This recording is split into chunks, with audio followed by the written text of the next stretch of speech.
Hello. Hello. Welcome to Socially Socially Sound. Sound. I'm Kirsty. And I'm Sarah. So, in today's episode, we are focusing on finding community. So, we will talk about what that means because somebody submitted and said that they've grown up with hearing loss, but they recently, aged 30, got hearing aids, so they feel isolated and unsure about how to find community and they feel lonely. So, we're going to talk about how our experiences of finding a community and generally just talk about that. Okay, so finding community. What did that mean to me? Growing up, my experience was quite fluctuating. So in primary school, we did have a deaf unit. We learnt SSE, or MBSL, a mix. But for me, because I was quite academic most of the time, I was in the mainstream classroom. I only really socialised with the deaf people outside of class. So if we had a session booked within the deaf unit, then that's when I would socialise with them. Then secondary school, my first secondary school was a boarding school, and that's where I learned BSL. And I realised, wow, there's a lot of deaf people and I'm meeting so many of them in one place at the same time. Then I moved back into mainstream education, but I felt a bit more confident and comfortable with my deaf identity because I realised there were actually deaf people out there. But the issue was I didn't know how to stay connected. So yes, school was great, but outside of school, what was out there, what was available? And I found out in the mainstream school because I reunited with my best friend, childhood best friend, in the second secondary school. We were like, oh, we've missed each other. And she was telling me about how in London we have Play Scheme. And that was run by Remark.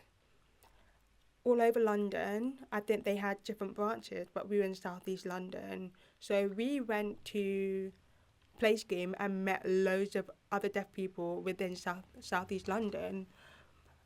But because the boarding school was outside of London, obviously that was people all over. But for Play Scheme, I was like, wow, there's so many people in London that I didn't realise that I could have connected with growing up. So that was really nice to know that actually different areas where you could connect and engage with deaf people. And I found out about deaf clubs. So there will be different venues where you could enjoy activities or just sit and talk with deaf people regular days, or every Tuesday at 6:30 p.m. let's say you can just sit and have tea, coffee. Or Play Scheme had different activities like go-karting or just being in a dance workshop or whatever. So for me growing up, it did take time, but there were different moments of life where I was finding out moment information that I wish I knew earlier, that I could have grown up with and engaged with deaf people.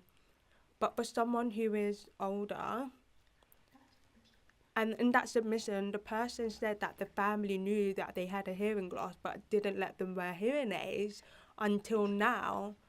30, mid 30s, they've been like, oh, I don't know what to do. I've missed out. There's some grief there because they didn't connect with the deaf community from a young age. And I think I understand, but at the same time, resources are not available. It's kind of like word of mouth, like, oh, come and be a part of this. But regular promotion of things is not there. It depends where you live as well. So as someone who lives in London, and yet there's a lot of events and opportunities out there, most of the time I find out through word of mouth. I don't really see it online or on social media. You have to stay connected to people.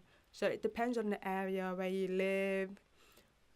But recently, I told a friend who is our age who is struggling. She lives outside of London and she's struggling to find deaf clubs near her that she can go to. Or if she does find any, they're usually more older people who are going, and she feels like she can't connect to them because they're older and she's younger. So it's quite difficult and awkward. But when it comes to finding community, it depends what that means to you. Because for some people, that does mean online. So easily just following someone, connecting with them, or if it's actually in person, is finding where people are. Cafes, pubs, events that happen all over. So it's quite finding community. That what did that mean? What are you looking for? If you're looking for people to connect with and relate to and understand and feel safe and supported, you can find that online as well as in person. And don't let age be a barrier.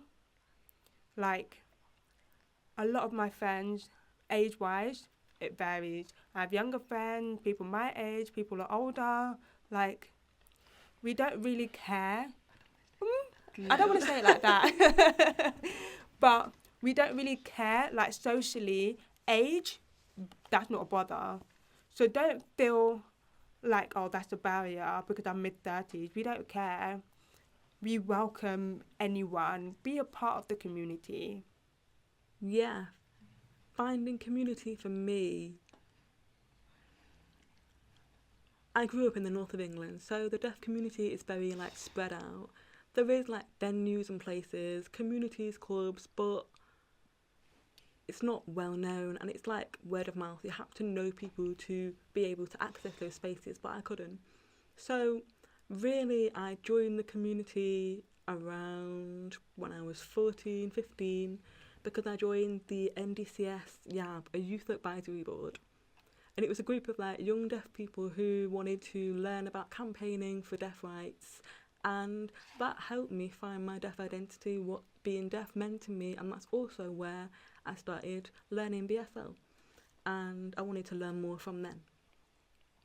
But I think it's right, like, it depends what you want from the community space. Do you want to have people that align with you and want to campaign and make a change? So join those spaces that you want. If you want that, join that. Or if you just want to exist as a deaf person, go for a walk or whatever, join those spaces. They have so many spaces like cooking clubs just for deaf people, walking clubs for deaf people, sports clubs. There's so many to choose from. Yeah, there's loads. Yeah, it's funny you talk about walking because I've started like a running goal for the month, and someone who lives in London told me, oh, are you aware that we have a deaf running club for people? And I said, where? And I think she said they meet in Waterloo. Don't quote me, but I'm pretty sure it's Waterloo. And they meet at a regular time on a regular day and they just run together, deaf people. So I was like, oh, I didn't even know that. And it's only because I've started sharing content about my running experience. Like, I've done a 5K, and the person's watching that, and it's just like, oh, you should be a part of the Deaf Running Club if you can. And I was just like, I didn't know that. But also, people have reached out to me to say, if you know anyone that's interested in football, can you share this information? And I know Hackney had a deaf club that's regular also. So it's just a matter of looking for the information or asking, reaching out to people like, do you know if there's anything available? And if that person doesn't know, they can ask other people. Like, we can pass on that message and ask around. I live in London, but I'm happy to ask people who live outside of London, Manchester, Liverpool, Leeds, anywhere. I can ask people for you, and then that's a way for you to connect to other people as well that you know live in the area, and you can feel comfortable to maybe ask them if there's any information in that area. So that's why I'm always advocating for an online community and finding information online. Yeah, I recently moved to a new city and I was like, where's the deaf community? Are there any groups, clubs or anything? So I asked on Facebook. Facebook is famous. Yes. I asked on the community groups and so many people recommended me so many things, not just deaf people, but hearing people that know BSL. So I was like, this is perfect because it means I can connect, meet new people or reconnect with old people that I've known in the past. So it was nice. But yeah, I think asking reaching out. Don't feel like, they're going to look at me and be like, who are you? No, just put yourself out there. Yeah.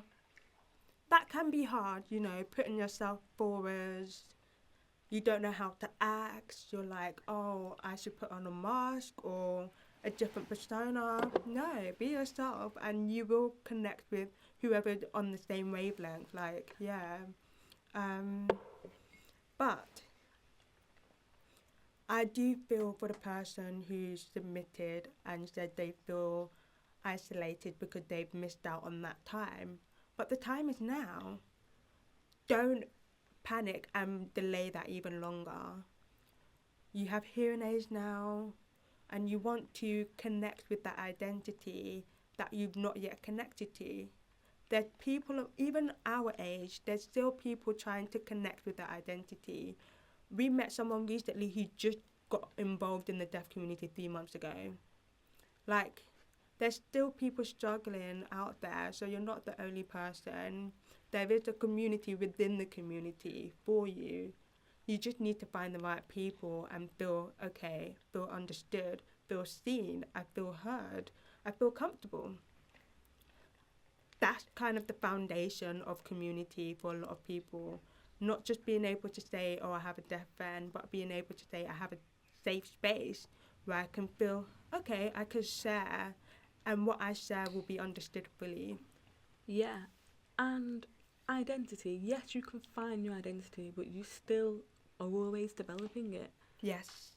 It changes depending on the time, what's happening in the world, the people you're around.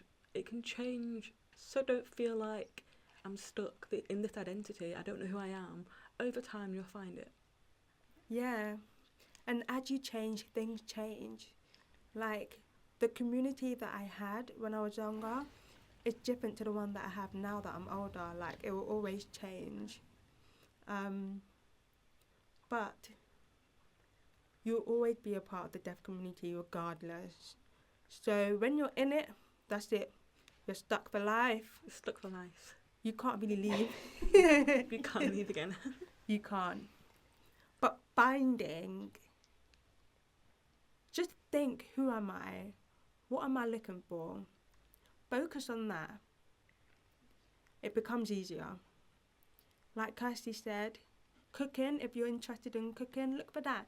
If you're interested in walking, look for that. If you're interested in academia, politics, look for that. Like, and if you're interested in creating, like writing, dancing, performing, look for people within that community. Don't feel overwhelmed by the fact that the deaf community is big and you're worrying about connecting. Focus on yourself, interests, who you are, what you want, support, and it will become easier. But Facebook, yeah, like you said, definitely. Lifesaver. Yeah. Before I was like, no, Facebook. And then I'm like, oh yeah, I see why. It's actually useful, very useful for everything. Everything. So yeah, finding community. What did that mean to you guys? Yeah, what does it mean? Comment like what words or what does community mean? And finding community makes me think of the recent campaign that the BDA did. #LostToFound. That can be the start of your story. #LostToFound. Yeah, it reminds me of that and how many stories were shared during Style Language Week. So many stories similar to the person that submitted this. So you're not alone. Yeah. And it wasn't just deaf people. There was also, I think, Tilly. Yeah. The hearing mum who spoke about having a deaf daughter and the struggles with communication, and then after they learnt BSL, they found the identity, they found that communication and that relationship between mother and daughter which improved, and it was a beautiful story. So at the moment you feel lost, but you will find it. You will find it. Yeah. It's there. It's waiting for you to find it. And we are more than happy for you to message us directly. We'll always accept that and we're happy to talk to people. More than happy. So anyone that's feeling isolated, alone, there is someone out there for you. Well, thank you for watching. Thank you. Hope you subscribe, Like, comment, share. and we'll see you in the next episode. Hopefully, we'll see you there. See you there? Yeah. Bye.